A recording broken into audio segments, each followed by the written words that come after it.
Hello, guys. Welcome to another episode of Leadership with Stephen Akintayo podcast. It's going to be a wonderful time as today, this particular edition is with somebody very special and even to one of the organizations that I run. He happens to be the chairman of the advisory board of one of our companies. However, but that's not why most of you know him. He happened to be the number one enforcer in Nigeria, retired IG of Police, Inspector General of Police, the Federal Republic of Nigeria. Ladies and gentlemen, I have Sir Mike Okiro in the building. How are you today, sir? Oh, thank you so much. I'm here. Thank you. You're here. Yeah. So, I remember meeting some policemen and mentioned your name, and they said, Baba is the definition of the Nigerian police force. Why do you think that you have so much love amongst the Nigerian police? I mean, you were only IG for barely 2 years. But your name keep popping up over and over again in that area. Yeah, I think many things could be the reason for that. One is getting devoted to the job. When I was a police officer, I felt I joined the police not only for my salary, but to leave a mark. And I did my best right from the time I was a junior officer. There no division, no state I served. I did not come out top among my colleagues. And that I carried up to when I became IG. I left some legacies. I left some landmark that up to now people remember me for it. There are certain things that you do in life. And I just for myself of doing it. Some you do with vigor, with determination. Yes. I serve the police with all my mind, with all my heart, with all my determination. Have you always known you would be a policeman? No. I never thought about that. In fact, it's funny, I was the student union activist. Really? Only fighting the Activist? Police. Yes. Only fighting the police. And I do remember something spectacular. After I joined the police, I was in old Anambra then. Yeah. And Ojukwu came back from exile. Okay. He was received by Shagari. Okay. And they came to Anambra, to his place, Newi. I was then DCO. Okay. Agwata. Okay. Old Anambra. I was made to lead the unit to provide security for Shagari and co. And here I was with my men. My classmate, my roommate at the university was in the entourage of Shagari. He was then a minister. Okay. He jumped out from the vehicle. Wonderful. See Okiro. Okiro police uniform. Okiro police uniform. Wonders never cease to happen. Never see Okiro police uniform. Because he had always known you as an activist. He never knew I joined the police. Yeah. So it was shouted. People had to, what's happening? This man, to be a police officer? No.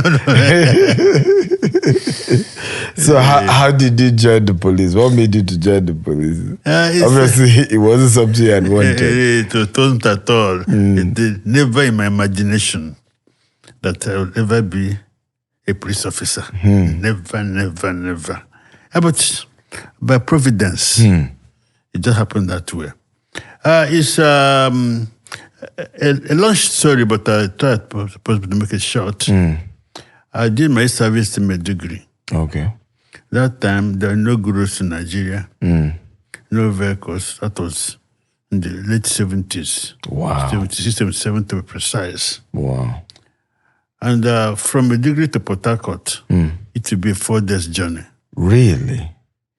You need to take Northeast Line, the buses. They left Maiduguri, 8 o'clock in the morning. I arrived just 6 p.m. Wow. And then if you have to go to Port Harcourt, next day, you take Benue Plateau Transport Corporation. You leave in the morning, 6 o'clock. Arrive Onitsha in the evening. Next day, you take a bus also, Oriental Line, which belonged to East Central State Government that time, from Onitsha to Owerri. Then the fourth day, you leave Owerri with River State Transport Corporation to Port Harcourt. 4 days journey. Wow.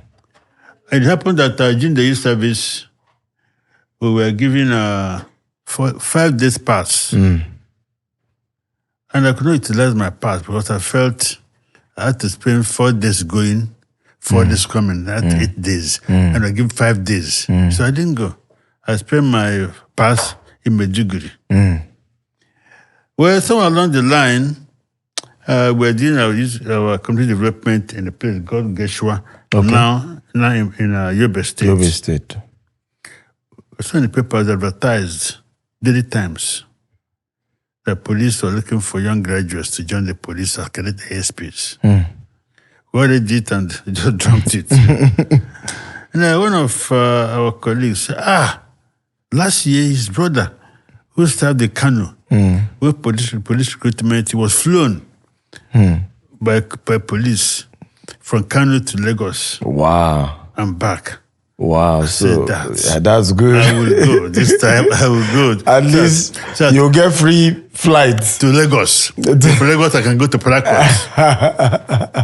So we came back. But you didn't intend to join. It was just to take advantage of the free... advantage of going from Lagos to Port Harcourt. So we came back, about 30 people collected forms. Wow. And 4 of us were invited for interview. Incidentally, there was no airport at that time. So police got a station wagon. That drove you. Driven by an inspector with 2 armed escorts to escort 4 of us to Lagos. Wow. We did that. How many days was the road journey? It was 2 days journey. 2 days journey. We left Maiduguri, slept in Kaduna. Next day, Kaduna. We were supposed to go straight to Lagos, right? But by the time I arrived in Ibadan, it's about 6, 7 p.m. The driver said there was no provision for us to stay in Ibadan. And it was late for us to continue to Lagos. Wow. So you didn't have money to go and take any hotel. But I was very popular in UI. So I said, go to So UI. you went to University of Ibadan? Ibadan. Really? That's where you graduated? Yes. Wow. So we went to my hall. They put, Okiro. I said, we are going to Lagos. We are stranded. Oh, no. They give us room to stay. Yeah. We spend the night in the room. And then the next day, continue to Lagos. Yeah. Over 4 of us went for an interview from Maiduguri. I was the only one taken. Wow. But that wasn't any excitement to me because I didn't come to join the police. Exactly. So after the interview, I told the driver. You felt that, okay, at least now let me on my own go to Port Harcourt. The man said no. I said, I'm going on my own. I pay my transport to Port Harcourt and back to Maiduguri. He said, no, the police gave him 4 of us to take to be Lagos and back. That wouldn't go anywhere. Wow. I tried. The man refused. Wow. I said, no. What did I come to Lagos then? So I went back to Maiduguri. Yeah. I never thought about the police. I had 6 jobs. I had a job in Nigerian police with customs. Yeah. With Framework of Education. Okay. With River State government. Okay. With Tide newspaper. Okay. With University of Maiduguri. Wow. And also the police. Wow. In those days, as a graduate, job is waiting for you. So, but my father wanted me to join River State Civil Service. I wanted to go to Tide as features editor. You love writing. Yes. So, but when we left Maiduguri, and I went back, we spent the night in Jos, as usual. The bus was supposed to leave Jos for furniture. 6 a.m. the next day. But I had a friend, a classmate in the primary school, Alaji Bello from Ilore. He was living in Jos then. Okay. I said to myself, there's no point to going to sleep inside a vehicle or sleep in the park. Yeah. We have someone you can. a friend, a brother in Jos. So I carried my load to his house. I told him, okay. We'll spend the night. The next morning, the both was supposed to leave by 6 a.m. I woke up by 9 a.m. Wow. Wow, Alaji. Look at the time. Hey, it's okay. Let's fulfill all righteousness. We went to the park. Yeah. The bus had gone. Wow. They decided to book for the next day. Yeah. We did that. Came back. He went to work. I said to myself, what will I say doing at home? More so, the training was supposed to be in Jos. Okay. And I passed through University of Ibadan Jos campus before I went to Jos. By the time we were in Jos, there was no such school as Police Staff College Jos. So let me go and see what the place looks like. Yes. To kill time. Yes. So I got a taxi to Bukuru, to the college. When I went to the college, I saw we were course 6, course 5. Those who were in UI. Oh, Kiro, congratulations. Congratulations. What happened? Did I win raffle or something? You press congratulations. So we saw your name. You are coming to join. Join you where? Join the training here. I said, forget it. They said, why? I said, look, we're now on 27th of July. Yes. We're supposed to report on 1st of August. Yeah. From here to Port Harcourt, it's going to take me 3 days. Yes, so you won't be able to make it. Till you come back again, I can't make it. He said, no problem. They called the court officer. Court officer, what is it? I didn't tell him I'm not doing the police. So Yes. I told him, because of time, I won't make it. You won't be able to make it. He said, I should write. He said, okay, when do you want to come? I said, 9th of August. They approved 9th of August for me. Wow. I said, congratulations. I left them. So when I arrived at Port Harcourt, I discussed my father, the job prospects. Did you tell him you were joining the police? No, I didn't mention police. My father said, okay, I should go to River State Civil Service. But my father was a civil servant. Oh, okay, so he wanted you to continue that lineage. One day his son will be a permanent secretary. Wow, that is his biggest ambition for you. Me, I wanted to join Tide. Okay. That's Tide magazine. Newspaper as a features editor. Yes. So 9th of August, I never thought about police at all. Wow. So around the 10th, 11th, I remember that date, a friend of mine came. We were discussing. He said, Mike, what did you get? What job did you get? I listed all the jobs. Of police came last. He said, wow, you have long leg. That's how. He says the brother tried police 3 times. And they didn't pick him. Never succeeded. What do I know? Who helped me? Nobody helped me. I said, even that police, I don't want to join. He said, join the police. Police is very good. So he tried to convince me. He gave me a very long lecture on police. I said, okay, no problem. When he left, I knelt down and prayed to God. Wow. Of these jobs to give me the best. Yes. And now wrote a piece of paper, wrote the 6 jobs. Close my eyes. And pick one. Pick one. Open the towards police. Next day, I packed. Wow. And I told my mother. But I didn't tell my father. Yes. 1, I knew my father wouldn't allow me to jump police. Yes. 2, God has asked me to jump police. So I don't want to have a friction. Yes. So when I tell my father said, don't go. Yes. And God said, go. And my father said to obey him. Yes. So I didn't tell him. Yes. I only told him, I'm going to Jos. Okay, bye-bye. Where are you going to say with somebody? Okay, bye-bye. I left. Yeah.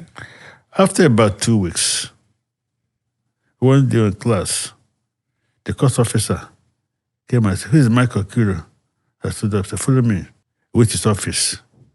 He started asking me questions. Where are you from? What of your parents? How many siblings do you have? What university do you attend? What of your father? Is he alive? And this and that. At a point, I said, sir, all the questions are asking me, is that why you come to the office? Yeah. To me, they're irrelevant. And already in my form, it was then, I put the door, brought out this telegram. The telegram read, Father, seriously sick. Proceed immediately. Signed, Chief Samuel Okiro.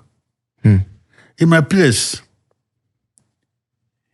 if you have a very strong relationship with somebody, the person is dead. They don't tell you the person is dead. Yeah, exactly. If you're far away. Yes. They tell you the person wants to see you, or wants to come immediately. Yes.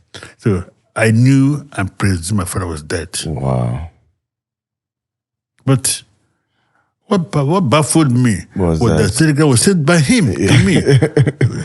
And in those days, telegram is the way to communicate. Yes, so like a phone call. Yes, no phone. So, father seriously sick, proceed immediately. Signed, Chief Samuel Okiro. I was confused. So when I went back, the man said I should apply for casual leave. I applied. He approved 4 weeks for me. And they let me go home. I'm sure him safe, presume my father was dead. Yeah, exactly. That's why I did 4 weeks. So I was confused. I went to Alhaji, my friend. She sent a telegram. He read it. He said, sorry, I said, look at that telegram very well. I said, it was signed by my father. He said, true. How can my father be dead? And yet, he don't want to send a telegram to me. He said, follow me. So he followed me. As usual, we went to one thing spectacular happened. That I only give praise to God. We took vehicle to Onitsha. Spent the night in Onitsha. And so this, of course, you know the kind of hotel could afford. This makeshift hotel. In the night, there was armed robbery in the hotel. Wow.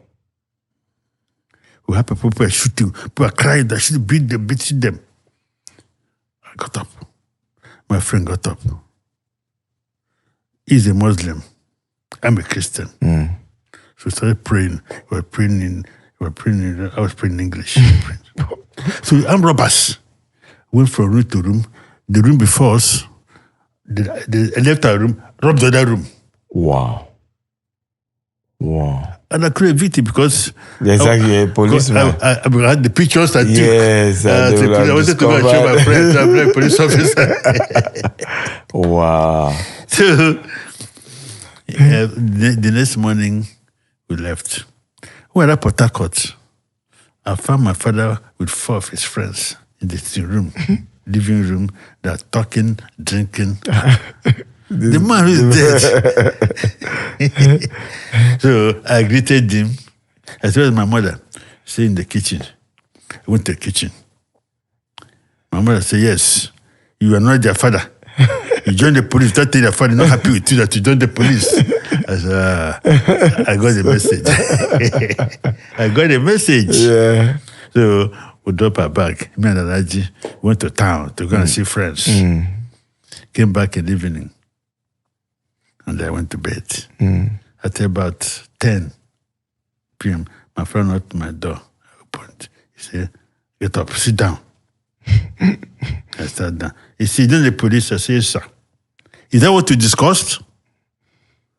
I didn't know what to say. I kept quiet. He said, if you are going to join the police, one, do you allow me to waste my time and money to train you and send you to university? If I joined, I can discount you. I can't wait. I said, sir, police officers are not illiterates again. We are called 6. Because with the 6th set of graduates in the police force. That means in those days, graduates don't join police. Wow. So the 6th set of graduates in the police. So, and also, sir, I want to plead with you for something. So what is it? I said, you should allow me 2 things in life. So what are they? I said, the one I marry. because I'm going to marry her, live with her all my life. Until death separates us. It's my decision. You'll advise me, but I'm the one to take that decision. It's what the next one. They say the job I do. Because I'll be the do the job. Whether thick or thin, sweet or sad, I don't do the job. Yeah. You'll advise me also, I take a final decision. He kept quiet for some time. It's okay. Go to bed. Into bed. Next morning at about 5, 6, you're not on there again. Opened. She said, sit down. I sat down. He said, well, all through the night, thought about things I told him. I think he feels that his son is not mature enough to face the world. Yeah. Wow. If the prayer want to join, I wish me well. Wow. I should kneel down for him to pray for me. Wow. I kneel down. He prayed to say, amen. I said, let's go. Before he changes his mind. So that's how I said the police. You see, when people see me, those days, my schoolmates, we did not jump on the police. They used to marvel. Okiro. Of all people. Because if you talk about how the main was senior, Yes. I represent my hall. Wow. Apart from that, you see, I have this feeling. You need to want to do to the fullest. You don't do average. Then the psych or demonstration, I have to be in front. If I carry banner, I will be able to carry the banner. If they put it through tear gas, we throw back to them. If they say anything, we're there. But sometimes, I think one or two occasions, it paid off. Yes. Because I remember the time they were against youth service. There's no active demonstration in Ibadan. And we went to Dugbe market. So the police, Adekweju, we went to 1st February. Adekweju's memorial. We're going to the burial ground. The police stopped us. There was a fracas and the 2 tear gas and we ran away. You see, we used to think the police were stupid. They left us in the market there, went straight to the gate, UI gate. Yes. People didn't know what was happening. Yes. They were arrested. And the people who came to the market. We go to town. We dissolved into town. We didn't go back to campus. But innocent people, who didn't join us. We were people arrested and carried to Lagos. Wow. It's an experience. Interesting. I mean, it is. I mean, when I look at the leadership of the Nigerian police today, compared to the 70s when, you joined, versus those who are joining now, what do you think is missing, in terms of the system? Okay, there's even something I forgot before I can just take it. You see, when I was in Jos, because of the Student Union, both in Jos and in Ibadan, University but celebrated the Silver Jubilee. 4 of us were chosen from Jos to represent the students in Ibadan. And we flew by air. And beside me was AGC to let Gawok. Gawok was the governor of Benue Plateau at that time. Okay. We discussed, we were friends and all that. So when I came back to Jos, I used to occasionally visit him. So at this occasion, they wanted to talk about his service. 1973. 1973. Yes. They wanted to establish his service. The students didn't want it. There was demonstration all over the place. So we demonstrated to Government House. Wow. We were singing, all we were saying, no youth service. The soldiers guarding Government House. Yes. Saw us coming, they locked the gate. Yeah. We went to the gate. We were pushing, the soldiers were pushing. I was pushing. We were pushing the gate. The soldiers were pushing, they were pushing. Yeah. Eventually, the ADC, who was with me on the flight, that who knew me, was coming. Oh, Mike, what's up? I said, what is the governor? What is the governor? Soldiers opened for them. Yeah. They opened. So he went and called the governor. The governor came. The governor was an SUI. Great, you are. I said, great. Say, sit down. He spoke to us. And this General Kubu go on. No, thought to go and work. Okay. The governor then. Okay. So he spoke to us. We dispatched. If we left our placards there. Do you know, in ABU, a captain was killed. Wow. And 10 students were shot dead. Wow. In Port Harcourt. Because it was poorly managed. But I did just because I was there. Wow. And because they just knew me. Yes. We have done to put down the gate. Yeah. And that would have led to really them shooting. So going to your question, the police officers now say, what is wrong? I don't think there's anything wrong. The police are doing the same thing. But the society has changed a lot. And the dynamism of society is equally taken of the government. The Nigerian government is not able to equip the police now. The police are poorly paid. They are not trained. No money to train them. The equipment is not there. Even the housing. Unfortunately, the federal government sold off some of the housing belonging to police. Even the police officers, many of them have nowhere to stay. Wow. They Police officers? Yes. They sleep in buses. Wow. They sleep in abandoned vehicles. Wow. For example, let's take Abuja, for example, right? You have a police officer working in Maitama, being posted to houses of ministers and so on and so forth in Maitama. He can't get a commission in Maitama.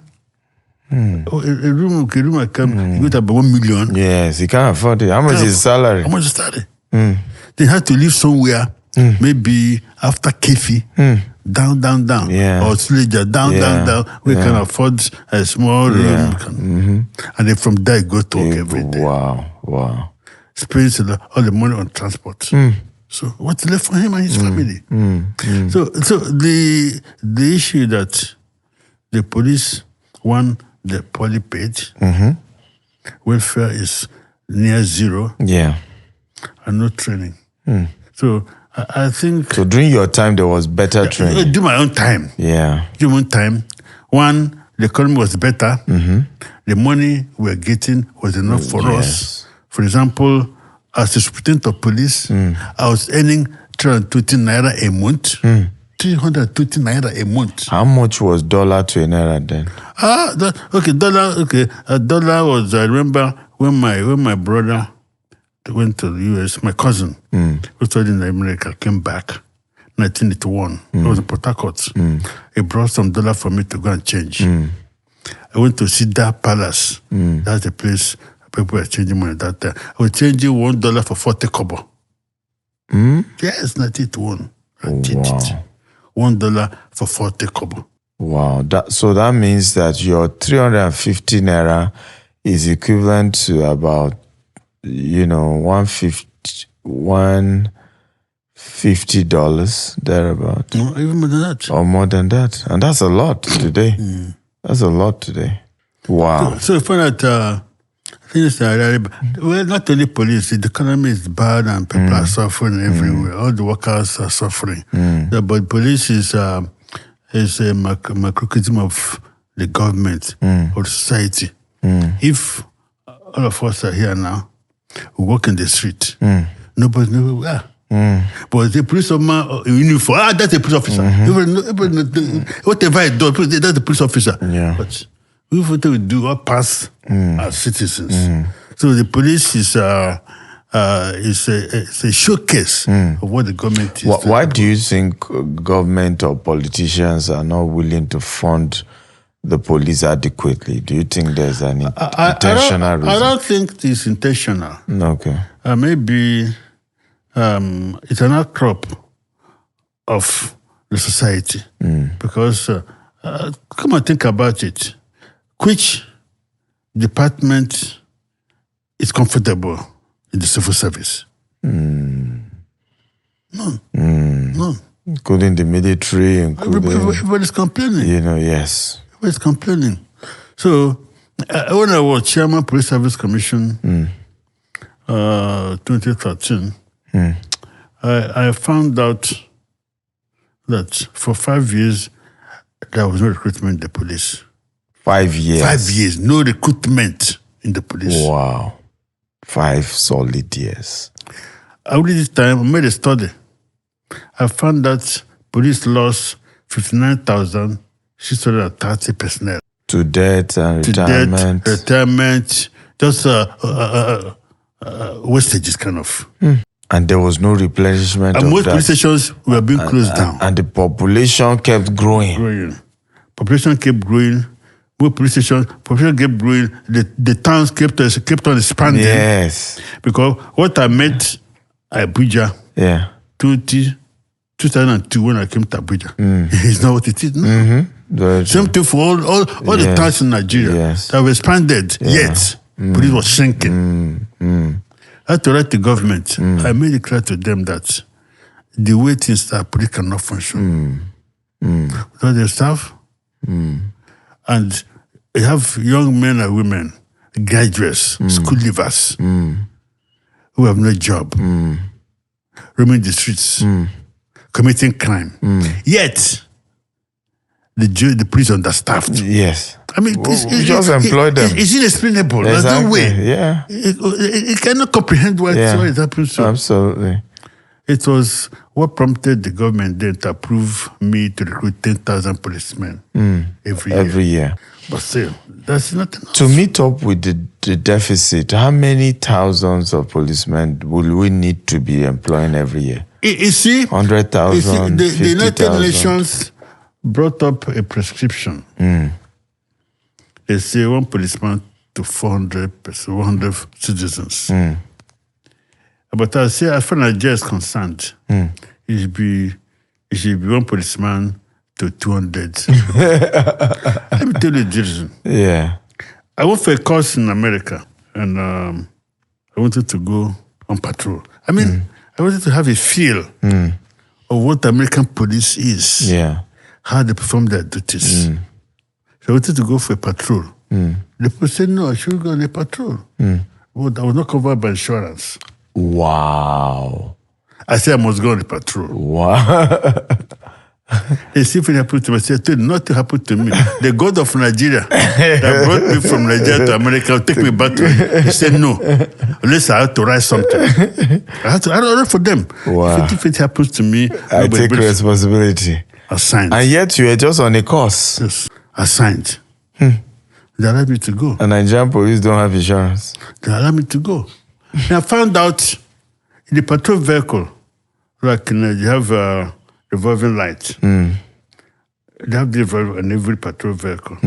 As they're going, you're looking for... Okay, as we're on, there was a distress call. There was somebody was shot somewhere. The police was going there. So they just put on... As they're going, you don't need to come down. As they're going, the numbers are written 2, 4, 6. The same lights are going on the street. I see the numbers written. You don't need to come down to the police. Yes, you can easily see the number see the street that you're going to. As you're going. And also realize that United Nations headquarters is in New York. So they must take New York as a standard. So they must take in New York when they say a policeman, one policeman for 400 people. There was some sad story when I was AC operations in Kenya. Okay. The early 90s. There was this called Allen Avenue, number 42 Allen Avenue. What year is this? 1992 or 3. Okay. When I was AC operations in Ikeja. So the patrol vehicle from Ikeja division went to the scene. They couldn't locate that number. Wow. They were driving up and down, up and down, up and down. Wow. The DSP, one Lazarus, I still remember the story, because a very sad story. Came out to look for the number. He saw two people sitting down on the cab. And the police, I'm looking for number 42. They shot him. We're looking for number 42, which could not find. So, such a thing cannot happen in New York, because the numbers are written down. Wow. So when United Nations said one policeman to 400 people, for a place like New York, for Nigeria, should be one policeman to 100 yes. people. We don't even have. Yeah. That means we probably need an average of 1.5 million let me ask you a question. Policemen. Let me ask you a question. How many times in Lagos, in Abuja, did you see policemen patrol on the street armed? How many times? Because they're not there. Every time this patrol vehicle patrol the street. True. And in New York, you're always seeing police Everywhere. van just moving, pom, pom, pom, pom, pom, everywhere. Yeah. So we just thank God that we don't have that much crime Compared to New York. Yes. And that's true. I mean, sometimes we complain about crime in Nigeria, but we don't even know that. I tried to explain it from my experience in New York. Yes. And also as a police officer in Nigeria. Yeah. The crime rate is still low. When we finished there, we came down as our chief of police. Chief of police Nigeria. Oh, yeah. They took me around everywhere, and I tried to find out the crime rate. This was precinct 42 in Bronx. Precinct like a division in Nigeria. Precinct 42. We wanted to know the crime data. I went there in April. From January to April, already scored 100 robbery cases. That is robbery cases because somebody's killed. Oh, wow. If they see you get it. Don't worry, you get it. So, but a whole Lagos. Exactly. They did get up to 80 cases. Wow. It's called 120 Wow. in the division. In the rate of crime in that place. Wow. And I try to see the reason being that our culture, different from their own culture. You are Akintayo.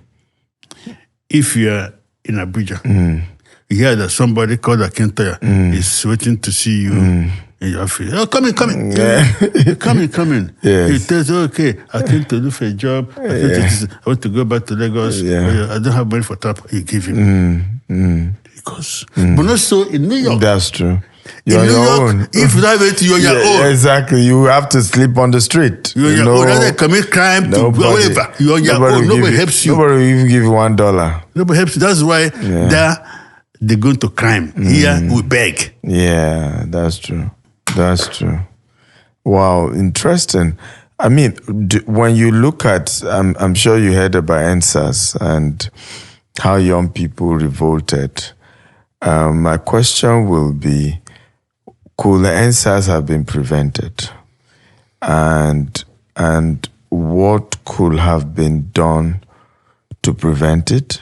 That's one. Two, what can still be done to prevent it? Because there's no guarantee such an uprising will happen again based on things that people are seeing in terms of the lack of fair treatment by the police. Not all the police, but some more policemen and Nigerians. Yeah, the answer could be prevented. Yeah, but what happened that people do not know how NSAS came to be. How SARS came to be. I established SARS. Really? Yes.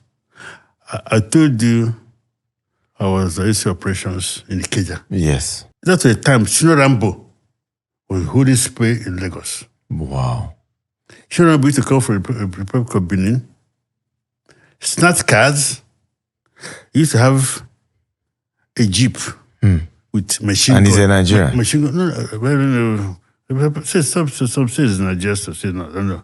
He used to have a jeep with machine gun. Jeep with machine gun. Machine gun. Put headlamp. You could come to Lagos, start 10, 20 cars. Wow. All of them going headlamp. Anybody that came on the way was dead. Policemen, if roadblock, policemen will just scatter. Roadblocks. They're doing that almost on a daily basis. Cars were being snatched from Lagos. People stopped using cars. People started using Volkswagen and 404,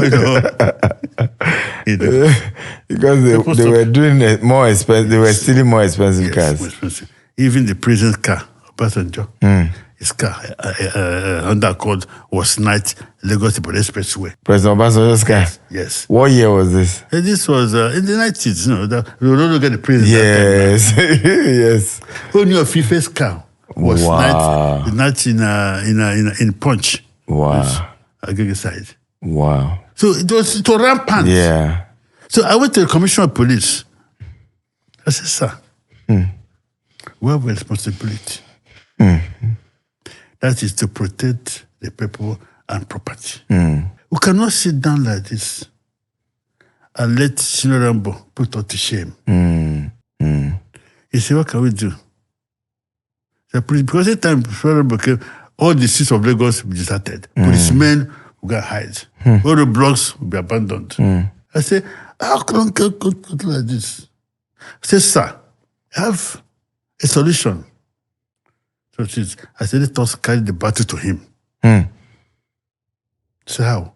I said, what to do? Let us get mobile men. Give them special training.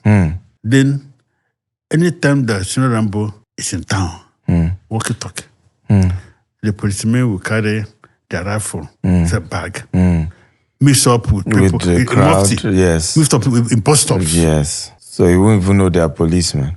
They with the walkie-talkie. They can monitor that. Oh, the Sino Rambo is not Maryland. They're heading towards Jota. So people at Jota will be ready for him. We did that. He agreed with me. We got some men trained, special training to the tear gas, rugged training we gave to them. So the fourth day we hit Sino Rambo was at Bega before Isheri. You hit them there. We killed 2 of his men, abandoned 5 vehicles, and left. Another day at Isokoko, hit them. He did it 2 or 3 times. He stopped coming to Lagos. Wow. Now I could tell that Ibadan. Yeah. And Abeokuta. Wow. So CP Oyo and CP Ogun State sent their people to me. Yes, you trained them. I told it to Commissioner of Police. He said I should train them. I trained them. So soon they started going other places. Yes. And other commissioners started to come to me, started training them. So SARS, almost the whole The states, the South yes. had SARS. Yeah. But what did you call them SARS that time? Yeah, I called it SARS, Special Anti-Robbery Squad. Okay. The federal government had for CID had anti-robbery squad. Called the special. If there was a bank robbery, they're waiting for people to see police uniform. We can enter taxi, Mufti, enter and hit them. So such people were supposed to be Mufti, playing cars. But as time went on, SARS spread to all the states. People didn't know how SARS was created. Even SARS was not investigating cases when I was there. We created not investigating cases. It just hit. They handed over to CID and got went. Okay. It was operational, not investigative. Yeah. But soon, people SARS started to investigate cases, investigate robbery cases. From that, they investigate fraud. And if you look at their phone, what's your phone? No. SARS not even so. People don't even know to put up. Yeah, on several occasions after my retirement, on that particular case, I was going to Plateau, going to Jos. I saw a block. People moved with AK-47 rifle. My mind jumped. They are called robbers. Wow. I told my driver to take it easy. Take it easy. Take it easy. Who will it? They do it. They recognized me. They saluted me. Who passed? Me pass. I called the IG. I saw some people in Mufti on the roadblock. He saw that SARS. I said, "Maybe SARS." That was How do you difference between SARS and armed robbers? Yeah. If they're Mufti, Exactly. carry rifle. Armed robbers can carry rifle too. Exactly. That's what we were seeing. Oh. That's what prepared people to say end SARS. For me, what they could have done, not to red it, but let them go back to the original intention of creating yes. it. An operating So procedure. they could confront Go back robbers. to the SOP. That was ended up armed robbery anywhere. Starts to move. But, so end SARS, it has come and gone. I think they should create. What can be done to prevent something like that happening again? Because people still argue that there is still, that the SARS is not even just about SARS alone. It's a symbolic movement against oppression, against police brutality. So how do we end police brutality? I think what people that human beings are difficult to control. Even with this instance, I remember people called me. So people called me, "Oga, I'm at so place. Police, they stopped me. They checked my vehicle. They said they should bring my phone. They brought my phone. That I had to call IG. I said, please, sir. Please, I didn't put sir. Please, stop this idea of checking phone, checking laptop, checking iPad. It's not what they're supposed to do at the roadblock. We have agencies that take those things, not at the roadblook. And I think that's like we're talking now. I spoke to the press and I mentioned it. I think IG himself had not said it. The current IG. Current IG. The police should not be checking phones and whatever at the roadblock. There are things you have to check in the roadblock. Driver license, vehicle license, roadworthiness, if necessary, insurance, and all these things. Not to go and check somebody's phone. That's invasion of their privacy. For you, I mean, generally about leadership, what would you say has been your biggest leadership strength? I mean, you know as well that you're a model that people talk about in terms of how the highest level of leadership should be in the public service. What do you think has been your biggest secret as a leader that made a lot of the public service responsibility you took to be successful? Two things. There could be more. Two things. One is like you put it out today. Servant leadership. You want to do something you're meant to do. Maybe a difficult task. Sometimes they're wary, they're afraid to do it, like police. Robbery, you want to send policemen to operation, they're afraid. You should adapt yourself. I remember the cases where two particular cases in Lagos. One was, we went for a meeting in Lausa, and I went back. I had the walkie-talkie in my vehicle. The control room called the Keja division. There was a bank robbery in the bank along Allen Avenue. They should send men. The place was just like 5 minutes to where I was. I felt there's no point. People coming from Ikeja. Before they mobilize, and I reached the bank maybe 10, 20 minutes, 15 minutes, 30 minutes could have gone. When it took me, I called the back. I said, don't send any man, I'm going there. And what role were you then? I was CP Lagos then. Wow. I went there, confront the robbers. My orderly was shot, one hand. Wow. CP? Yes. We killed the robber. I killed 2 of them. Paraded them, principal asked me, why did you do that? Why did you do that? I said, well, I did it to tell the men that this job is difficult, but not impossible. If me, as Commissioner of Police, can lead the men to counter armed robbers, if I tell the DPO, go, you must go. Yes, very true. So that is servant leadership. The other one, okay, I'll come to that one later. But let me talk about why I succeeded. I didn't have a relationship with the police.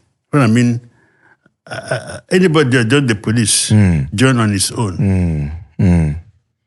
I didn't have, he's my brother, he's my friend. My cousin. If you don't do the job, I remove you. Yeah. There was a cousin of mine who I put in the police when I was DIG. By the time I was IG, a fellow came to me, take your brother now to work with you. I made him my peer. One occasion, I was traveling. He was in front of my car. His phone rang. He picked. Oh, okay. We are going to the airport with IG traveling. I told another one rang again. He said, well, we are just past Lugbe. Okay, who are you talking to? He says, his friend. Your friend knows you have to tell your friend. Do you know what you're planning? Wow. So as I came back from London, I removed him.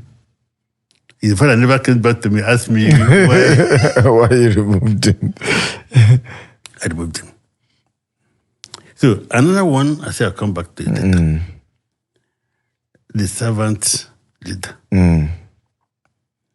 Well, Commissioner of Police Lagos, one day, I will mention his name. He was a minister. He came with the vice president to Lagos. As we did him off, God is wonderful and he does things. As we were going, it was about to enter a plane. He came back. Say, CP, let me take your number. Right now, he's using a multi-link. I give him my number. He left. 4 days later, he called me by 2:30 a.m. I picked. He said, Arabas in my house. I said, house where? He said, in VI. Wow. He gave me the address. But he's in Lagos, Abuja. In Abuja, but his family. His family, wow. So, I called the patrol vehicle to VI, no response. Wow. I called the DPO, VI, no response. Wow. I dressed up in uniform. Wow. I had to carry my AK-47 under my pillow. As I dressed up, my wife went to the door. Blood said, where are you going to? I said, there's robbery. He said, no, why don't you send your people? I said, good. I said, the people I'm going to send don't have wives and children. Even though free pass. She stood aside. And I went there. Wow. And it was good I went there. Because the robbers, they gained entry to a window in the kitchen. For one of them, they had gone in. Wow. To open the door before I arrived with my men. Wow. Of course, that one is a later story for you. So that was how we saved that man. Wow. Now, this story led to so many things.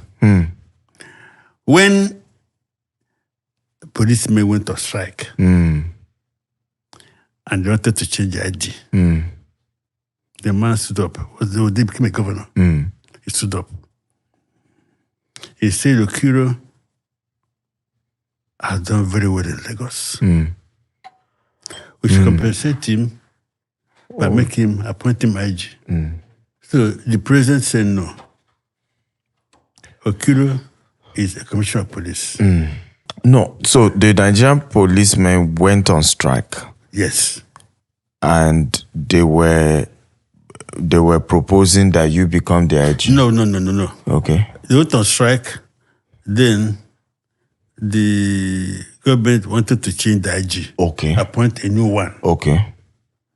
So this man now stood up. And that's the minister you saved his family. Saved his family. Yeah. They said Okiro should be made IG. Wow. That is wonderful. Yeah. If making magic, but this will change.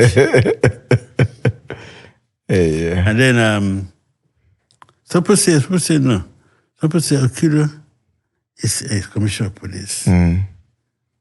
If he has more than 100 officers who are senior.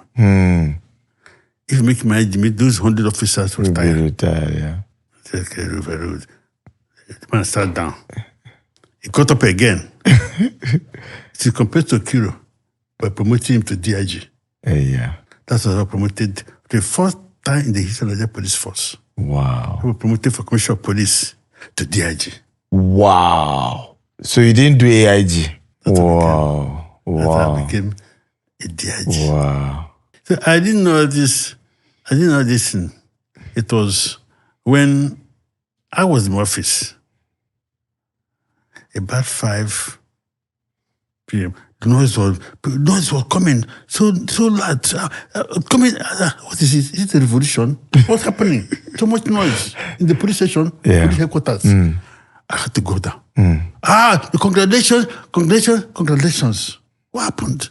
They are now DIG. Say me DIG. How? Yes, me DIG. Yes, me DIG. I put to a top person. Say, who told you I'm DIG? The man said it was 4 o'clock news. Wow. They carried me around the headquarters. They were clapping and jubilating.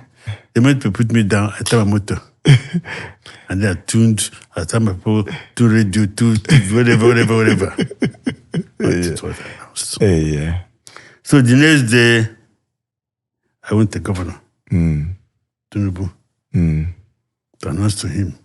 It was you that told me the story. What happened? That even when they wanted to make me DIG, the president, Obasanjo, asked Governor Tinubu, Governor Lagos, what did you say? He said, well, Okiro had done very well in Lagos. If I had to put Okiro out of Lagos, I would object it. But now he's been promoted to DIG. I won't stand his way. I wish him luck. So President Tinubu was the governor of Lagos when you were commissioner of Lagos. Yes. Wow. What a very humbling experience. Since President Tinubu have become president, have you ever met? Have you reconciled? He's been very busy. We've not met one-on-one. Really? Yeah, but okay. I remember that when I had my birthday last year. Yes. He still make a little message. But he's very busy.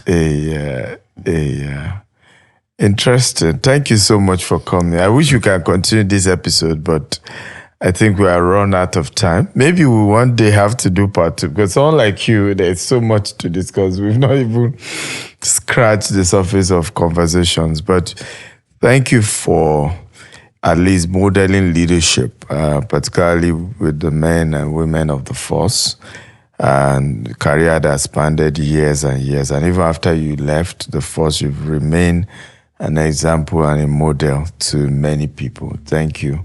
Thank you so much. Appreciate you. And what you also do for us at GTEX Land, we appreciate your contribution.